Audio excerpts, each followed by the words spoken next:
محمد بن قاسم لومړی برخه ابوالحسن د هندوستان د لویدیځو غاړو په مهمو بندرونو او د سراندیپ اوسنۍ سریلانکا په سواحلو د عربو د سوداګرۍ قافلې تلې راتلې. د جاهلیت په زمانه کې څو عرب سوداګر د سراندیپ په جزیره کې میشته شول. کله چې په عربو کې د نوي دین اسلام اوازې اوچتې شوې نو دغه عرب سوداګر د خپل پخواني دین پرېښودو ته حاضر نشول. خو کله یې چې د رومیانو او ایرانیانو په مقابل کې د عربو د فتحو کیسې واورېدې قومي تعصب یې راویښ شو. ایران تر عربو متمدن هیواد بلل کېده او د هند په تجارتي بازارونو کې د ایراني مالونو بیه هم لوړه وه. همدارنګه هندوستان ایران یو ځواکمن ګاونډی باله او د عربو په پرتله ایراني سوداګرو ته د قدر په سترګه کتل. که به له شام نه کوم تجارتي کاروان راغی نو د روما د پخواني هیبت تر تاثیر لاندې به هندوانو د عربو په پرتله د هغوی هم ډیر درناوی کاوه. خو د حضرت ابوبکر صدیق او حضرت عمر فاروق رضی الله عنه د ویاړمنو بریالیتوبونو له امله په ګاونډیو هیوادونو کې د عربو په اړه د درناوي او احترام جذبې راوچتې شوې.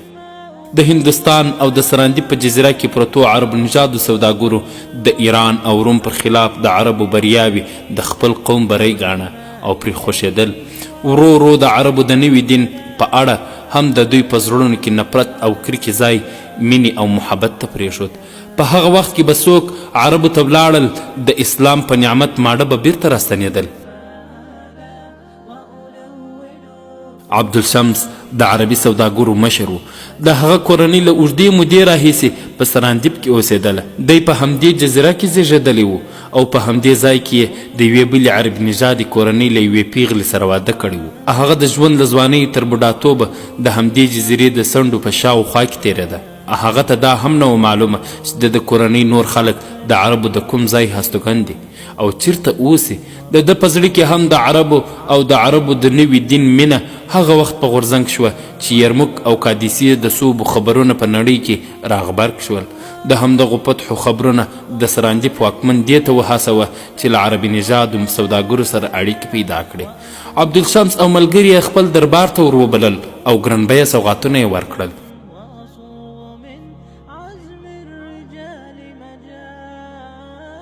په 1540 هجري کال د سراندیپ واکمن راجا مړ شو او زوی یې پر ځای پر تخت کښېناست.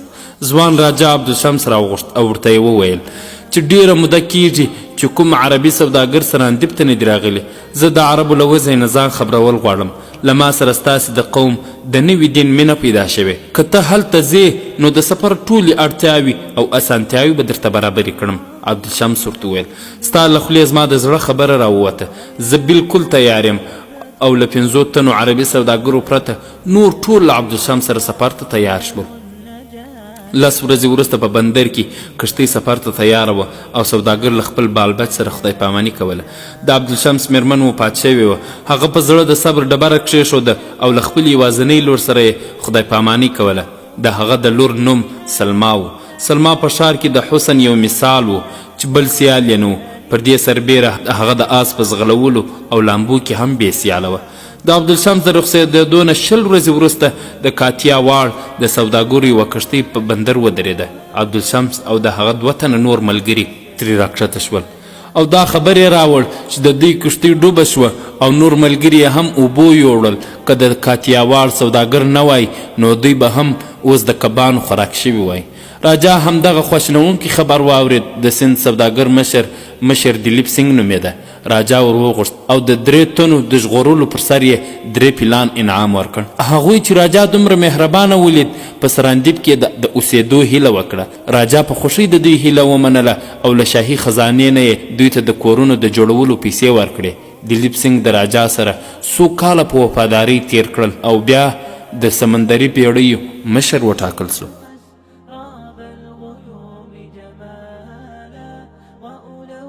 د دې پیښې نه 3 کاله وروسته ابوالحسن لومړی مسلمان و چې د سوداګرۍ او اسلام د تبلیغ جذبې دغه لرې پرتې جزیرې ته راوست. د 100 هفتو سفر نه وروسته یو سهار ابوالحسن او ملګري د سراندیپ سمسور او ښکلي ساحل ولید. نارینه ښځې او ماشومان په وړو کښتیو کې سپاره شول او د ابوالحسن استقبال ته ورغلل. په یوه کښتۍ کې ابوالحسن د جزیرې د نورو پوستو او نیم بربنډو ښځو په منځ کې یو بل څوک هم ولیدل. د هغه رنګ سور او سپین د جزیرې له اوسېدونکو سره یې توپیر درلود.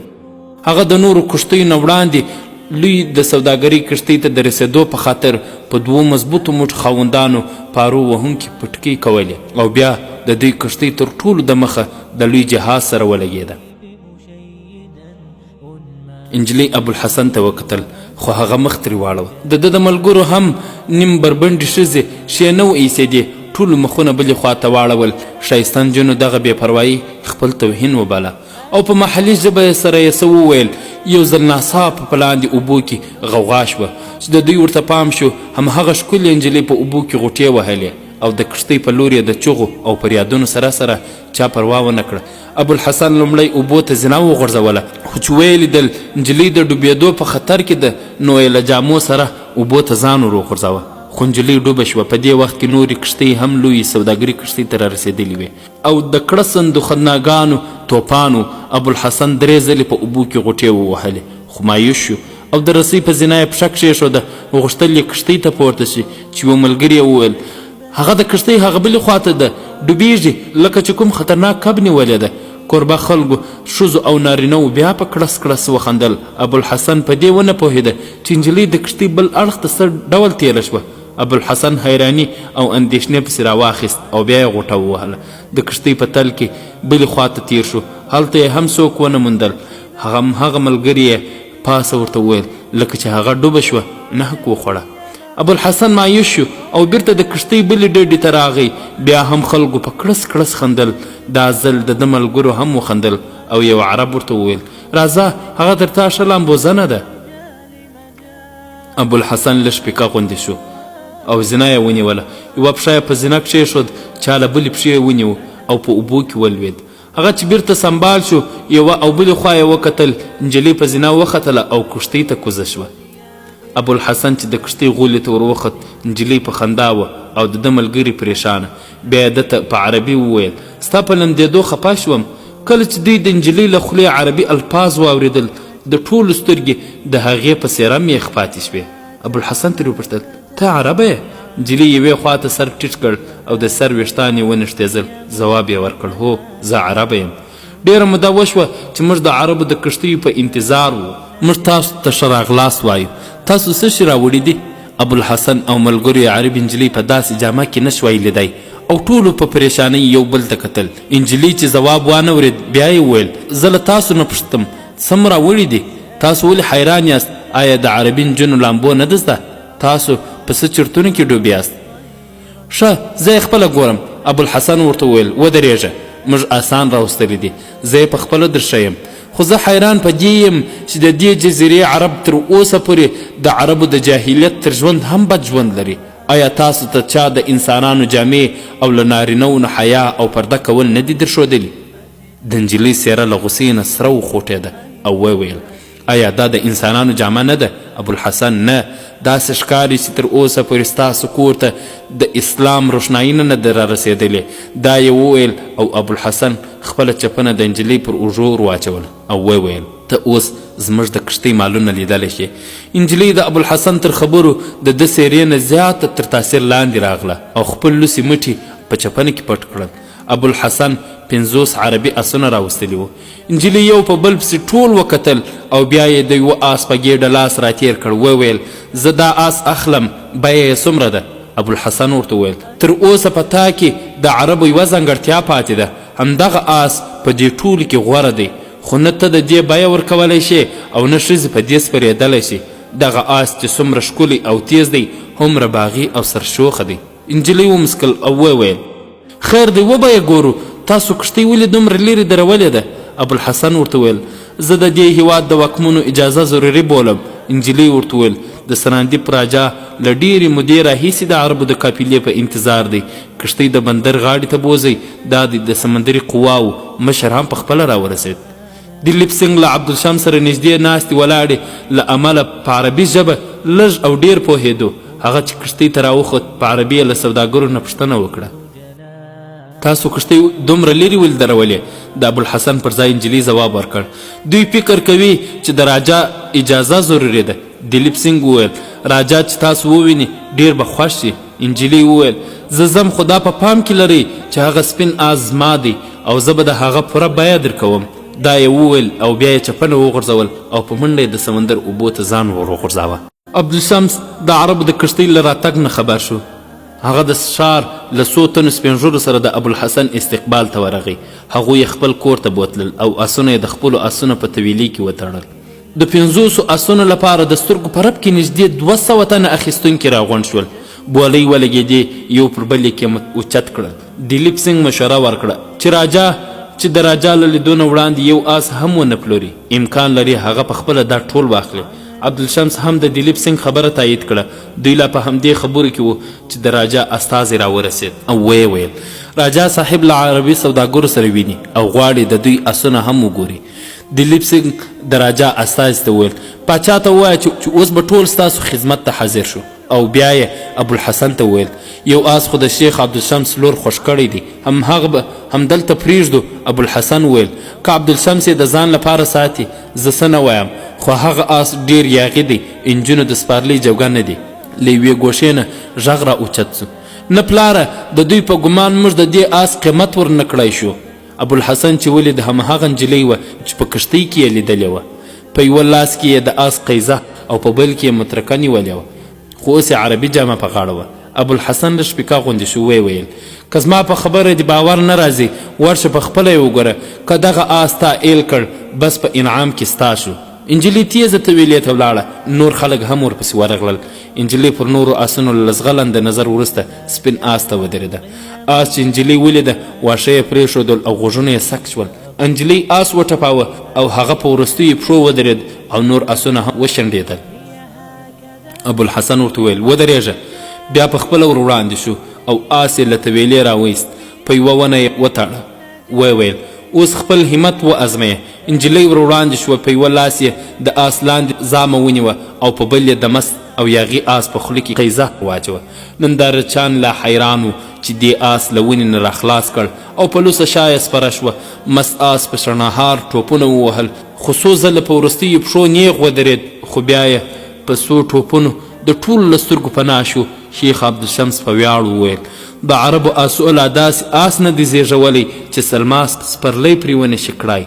ډېر افسوس دی چې تا شرط وبایله، خو ډاډه اوسه زه به یې پوره بیه درکوم. ابوالحسن وویل دا شرط نه و، بخشش و او د بخشش انعام او قیمت څوک نه اخلي.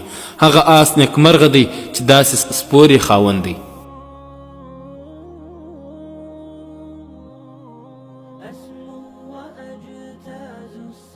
راجا له لیدو نه وړاندې د ټولو آسونو د اخیستلو پرېکړه کړې وه. له شاهي خزانې چې دوی ته څومره قیمت ورکړ هغه د عربو له اټکل نه ډیر زیات و. راجا له عربو نه د نوي دین په باب پوښتنې وکړې. دلیپ سینګ د دوی ترجماني کوله. ابوالحسن د ټولو پوښتنو له ځواب نه وروسته د اسلام په هر اړخ رڼا واچوله. راجا د اسلام په ډیرو ښېګڼو له اعتراف نه وروسته له ابوالحسن سره د بیا لیدو کتو وعده وکړه او رخصت یې کړل. کله چې ابوالحسن د خپل کوربه کور ته راستون شو ورته څرګنده شوه چې سلما لا نه ده راایستنه شوې. عبدالشمس هم د څو نورو ملګرو سره د دې په لټه پسې وتلی و. ابوالحسن د ماپښین له لمانځه نه وروسته په اندېښنه کې د کور په انګړ کې قدم وهه چې سپین آس په شڼهار راغی. د آس قیزه هم نه وه. ابوالحسن خپل ملګرو ته وویل خدای جل جلاله خبر دی په هغې څه شوي، دغه آس سرکش او یاغي دی، خو غورځېدلی سپور بیا نه پرېږدي او د ده قیزه تر پښو لاندې شلېدلی شوای، خو داسې ورکېدل یې کوم راز دی، زه پسې ورځم. ابوالحسن د عبدالشمس له مزدور نه بله قیزه وغوښته، آس ته یې واچوله او په شاتورې آس یې پښه واړوله. ووت او آس یې په خپله خوښه پرېښود. د آس له تګ نه معلومه وه چې ډېر زغېدلی. آس په ځنګل کې له څو میله مزله وروسته په یوه غونډۍ وخوت او د یوه سرشري تر څنګ ودرېد. له دې نه وړاندې د تګ لاره نه وه. ابوالحسن له آس نه کوز شو، هغه یې په یوه ونه وتاړه او په سلما پسې یې غږونه وکړل. تر ښه ځنډ لټون وروسته ستومانه شو، بیرته د شرشري څنګ ته په یوه ډبره کښېناست. ماښام نږدې و. ابوالحسن د مازدیګر لمونځ وکړ او بیا یې په یوه تنده لار سر ته وخت. سلما څو قدمه وړاندې د اوبو په غاړه د یوې ونې لاندې پرته وه. د ابوالحسن نظر هغه وخت پر پرېوت چې څو ګزه اوږد د انسان د ورانه په اندازه غټ مار یې په 100 مترۍ کې و او هغې ته ورنږدې کېده. ابوالحسن څو ځلې په هغې غږ وکړ او بیا یې په ډېره بیړه ورټوپ کړ، تر مټ یې ونیوه او څو ګامه یې لرې کش کړه. سلما له یوې وړې چیغې سره سترګې وغړولې. ښامار په ښکار پسې په غوسه شو او وشنډېده، خو ابوالحسن توره را ایستلې وه. ښامار چې ورنږدې سو غاړه یې اوچته کړه او ابوالحسن د تورې په یوه ګزار سر ترې بیل کړ. بیا یې د لښتي په اوبو توره پاکه کړه. ویې ویل ته ډېره بې عقله یې، دا د ویدې کېدو ځای دی. سلما چې ویرېدلې وه رېږدېدله. ویې ویل زه ستړی شوم، دلته کښېناستم او بیا خدای خبر څه وخت ویده شوی یم. زه دلته څو ځلې راغلی یم خو داسې ښامار مې هېڅکله نه و لیدلی. ښه ده تاسو راغلی که نه اوس به یې زه خوړلی وم. ته دلته څه ډول راغلی؟ ابوالحسن ځواب ورکړ ته ښه پوهېږې چې زه څنګه راغلی یم. تا دلته آس ولې پرېښود؟ سلما په مسکا ځواب ورکړ ما کله پرېښی، زه آس وغورځولم او وتښتېد. ابوالحسن لږ په تنده لهجه ورته وویل ستا روزنه او پالنه په ډېر خراب چاپېریال کې شوې ده، ځکه خو ستا اخلاق باید همهغسې وي د عربو د جاهلیت د وخت. خو هغه د سلګونو بدیو سره میلمه ته هیڅ وخت درواغ نه ویل او زما په دې پوره باور دی چې دغه آس ته غورځولې یوازې نه پرېښودې. دا زما په طبیله کې پالل شوی آس دی، یاغي او سرکش دی، خو ټګي یې نه ده زده کړې. تا په خپل لاس قیزه نه ترې خلاصه کړه او په زور دې ویرولی او تښتولی نه دی. سلما سترګې کښتې واچولې. ویې ویل که ته بده نه منې نو زه وعده کوم چې بیا به هېڅکله درواغ ونه وایم. ابوالحسن ته ډېر داسې عادتونه لرې چې زما خوښ نه دي، زما څه چې د هر مسلمان نه خوښیږي. سلما زه ستا په خاطر هر بد عادت هیروم، اوس خو تا زما ژوند له خطره وژغوره، پر ما حق لرې چې خوښ دې وساتم. ابوالحسن زما د خوښۍ ضرورت نشته، زه غواړم چې ستا خدای له تا نه راضي شي او خوښ شي. باید د هغه عادتونه خپل کړو چې د خدای جل جلاله خوښیږي او له هغه څه نه ډډه وکړو چې د هغه خوښ نه وي. د خدای جل جلاله د نیم بربنډو ښځو تګ د نارینهو مخ ته نه خوښوي. سلما ځواب ورکړ جامې خو ما ستا په خبره بدلې کړې. ابوالحسن وویل تر جامو د زړه بدلون ضروري دی. خیر اوس د دې خبرو وخت نه دی، ماښام شو، ستا پلار به ډېر پریشانه وي. هغه د آس له راتګ نه د مخه ستا په لټون پسې راوتلی. خوږمۍ راختلې وه. په شپه کې سلما په آس سپره او ابوالحسن د آس جل په لاس کې تر مخ روان. په لاره کې سلما له ابوالحسن نه د سمندري سفر د ده د انډیوالانو او د ده د کورنۍ او نسب پوښتنې وکړې، خو د دې د هیلې پر خلاف ابوالحسن بې پروا و. سلما ورو ورو پښیمانه هم وه او پریشانه هم. بالاخره یې ورته وویل زما له لاسه ته زیات په زحمت شوې، زه بخښنه غواړم، ته ما ته سزا راکړه خو خفه کېږه مه، دا زما قصور و او زه باید پلي ولاړه شم. زه پلي کېږم، تاسو په آس پوه شئ. دا ځل هم ابوالحسن په سړه لهجه ځواب ورکړ که زما سره دا ویره نه وای چې ته ښځه یې او د کوم ځناور سره به مخامخ شې نو ما به یوازې پرېښودې او زه له تا سره په دې سفر خوښ نه یم. سلما نوره هم پیکه شوه، چوپه شوه. بیا یې وویل که هغه ښامار زه خوړلی وای ته به خفه شوی وای. ابوالحسن یوازې ته نه که داسې پیښه له هر چا سره شوې وای زه به پرې خفه وم. سلما تاسو زما په خاطر خپل ځان ولې په خطر کې وغورځوه؟ ابوالحسن د یوه انسان ژغورل د هر مسلمان دنده ده. سلما تر ډېره وخته چوپه وه. له لرې د څو اسونو د پښو ترپهار واورېدل شو. ابوالحسن وویل وګوره هغوی تر اوسه پورې ستا په لټه کې دي. لږ وروسته عبدالشمس او د هغه ملګري راورسېدل. لور یې چې روغه ولیده هغه په تفصیل د پوهېدو پروا ونه کړه. د سلما له خولې د ښامار کیسه واورېده. بیا یې له ابوالحسن مننه وکړه. د محمد بن قاسم د ناول خوږو مینوالو د نن خپرونه ما محسن احسان تاسو ته وړاندې کړه.